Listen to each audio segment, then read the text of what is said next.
Viagem da Independência. Começa no dia 7 de setembro um trabalho de pesquisa minucioso que nós vamos mostrar como foi a independência do Brasil, como aconteceu esse processo que tem a participação direta do Piauí.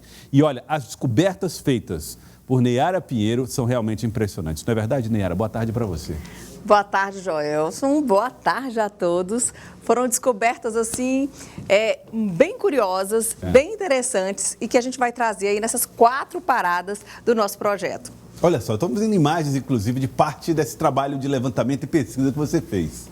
Esse aqui, por exemplo, é o Palácio, o Museu Imperial, né, que fica em Petrópolis. Foi a casa de veraneio da família real, já Dom Pedro II, mas hoje, por que a gente foi lá? Porque lá é onde tem o maior acervo, né, desse Brasil Império. Coroa de Dom Pedro I, cetro, tudo em ouro, viu? E a gente vai trazer uma curiosidade aí, por exemplo, quando a gente... Aqui, ó. Você sabia que Dom Pedro I, a família imperial, ela tem muita relação com a música, né? Dom Pedro I tocava vários instrumentos, inclusive. Olha só que coisa interessante. Aí uma mesa posta, né, aí do Dom João VI... Homenagem ao Dom João VI. Dom João VI, pai de Dom Pedro I. Essa imagem a gente já mostra do Centro Histórico do Rio de Janeiro. É uma região aí do Paço Imperial, também a gente mostra aí o convento. Aqui é o Paço Imperial. Essa foi a primeira moradia da família real. A primeira casa da família real. Quando Dom João VI chegou aqui ao Brasil, ele desembarcou aí, ó. Na Baía de Guanabara, olha eu aí mostrando aí, olha euzinha aí. E aí ele foi morar pela primeira vez aí no Paço Imperial. Hoje é um local onde tem exposições, né? Ai, gente, essas imagens belíssimas aí são de São Paulo, porque nossa parada também nós estivemos em São Paulo. E essa é a imagem do Jardim Botânico de São Paulo. Jardim Botânico de São Paulo, né? Olha que trilha incrível, que lugar incrível. Tem relação com essa história da independência? Trilha da Nascente. Nós vamos mostrar uma das nascentes do Riacho do Ipiranga. Onde aconteceu o grito? O grito do Ipiranga, exatamente. Então a gente foi até uma das nascentes e a gente vai mostrar essa trilha. Tivemos uma entrevista incrível com o Paulo Resulti, um escritor premiado, né? Premiado, ganhou o Prêmio Jabuti, um dos maiores de literatura. Ele é o biógrafo de Dom Pedro I. E a gente teve uma conversa muito interessante com ele. Museu do Ipiranga. Aí foi aberto agora. Foi reaberto agora, exatamente. Vai ser reaberto agora ao público, né? A gente participou de uma entrevista, ou de uma visita guiada. Nós fomos a única TV do Nordeste que participou dessa visita guiada, que foi aberta à imprensa. Né? Foi na quinta-feira, exatamente. Nós estivemos aí mostrando, olha, essa imagem de Dom Pedro I. É monumental, realmente, de fato. Você sabia, Joelson, que o Museu do Ipiranga... ele foi um monumento, ele foi criado, esse prédio, como um monumento em homenagem à independência do Brasil. E funciona como um museu paulista, né? E lá tem acervo não só da independência, mas também de outros acervos. Cidade do Porto, olha que imagem linda. Fui em Portugal. E parte dessa história já vai estar agora no dia 7 de setembro? Todas essas imagens a gente selecionou, porque todo esse conteúdo vai estar na nossa primeira parada, que tem tudo a ver com 7 de setembro.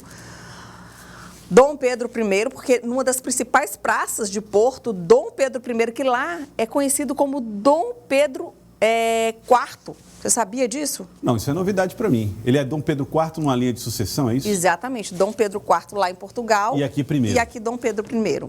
E é homenageado e reconhecido lá também? Um dos nossos historiadores que nos ajudou muito nessa pesquisa, o professor Daniel Martins, hoje ele faz doutorado em História na Universidade do Porto e nos ajudou durante toda essa viagem com essa pesquisa histórica, porque não é fácil, gente. Eu não sou um estudiosa de história, então a gente precisa se cercar dos historiadores para que eles possam nos passar as informações corretas, né? Bom, a gente vai ter, então, além de tudo, a gente vai ter também uma pesquisa documental. Isso em Lisboa. Isso em Lisboa também, né?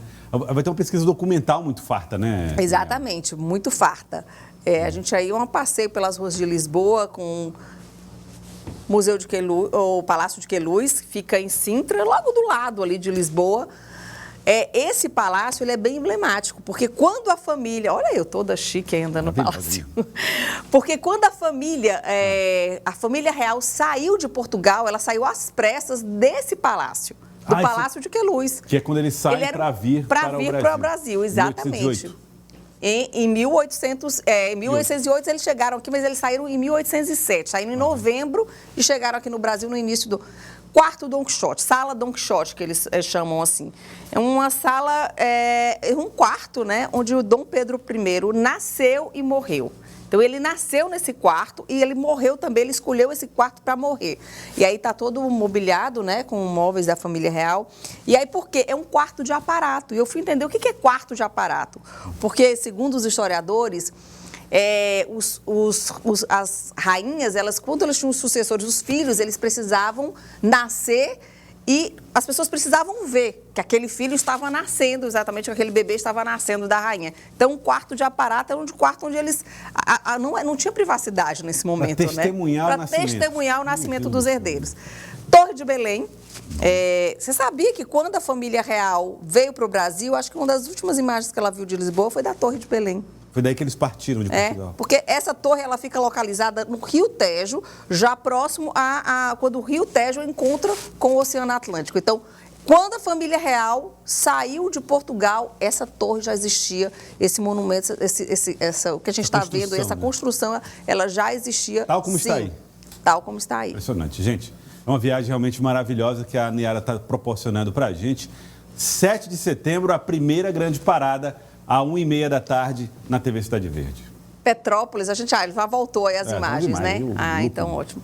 Muita coisa, inclusive todo com um trabalho aqui incansável de edição, tentando selecionar as melhores imagens, as melhores histórias, né, para poder colocar nesse programa nosso especial aí que vai estar aqui no ar na TV Cidade Verde. Eu agradeço demais essa casa pela oportunidade que me deu, inclusive de entender um pouco mais a história do nosso país. Eu agradeço demais. A nossa história, é verdade. Exatamente, Niara. A nossa história. E a gente também agradece a você por ter feito esse trabalho que vai dar a nós a possibilidade de mostrar para os piauienses parte da nossa força, da nossa história. E, claro, lembrando sempre que a participação do Piauí dentro desse processo de independência também.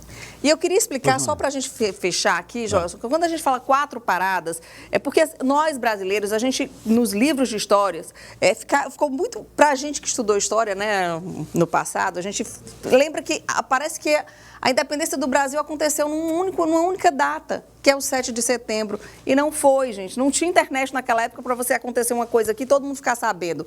Então, esse processo ele foi acontecendo aos poucos. E por isso que a gente vai ter 4 paradas, porque a gente vai mostrar essa data nacional, mas também a gente vai mostrar a data do dia 19 de outubro, que é quando Parnaíba, né, quando lá foi proclamada a independência também do Brasil, da coroa portuguesa. Depois a gente vai mostrar o processo em Oeiras também, porque foi numa outra data. E vamos finalizar com a Batalha do Genipapo, porque é uma batalha que tem tudo a ver com a independência do nosso país. Nosso país, sem dúvida nenhuma. Niara, conto com você ao longo desses dias. Dia 7 de setembro tem Niara nos levando pela viagem da independência. Obrigado, Niara. Uma ótima tarde. Obrigada a você. E você não pode perder esse programa, porque ele está imperdível. Obrigada, tá? Tchau, tchau. Obrigado, Niara. Obrigada. Até a próxima. Niara Pinheiro, sempre trazendo para nós matérias, reportagens muito especiais e, claro, comandando Notícia da Manhã. Nesses dias, Niara Pinheiro está dedicada ao trabalho de edição e pesquisa desse trabalho. Imperdível.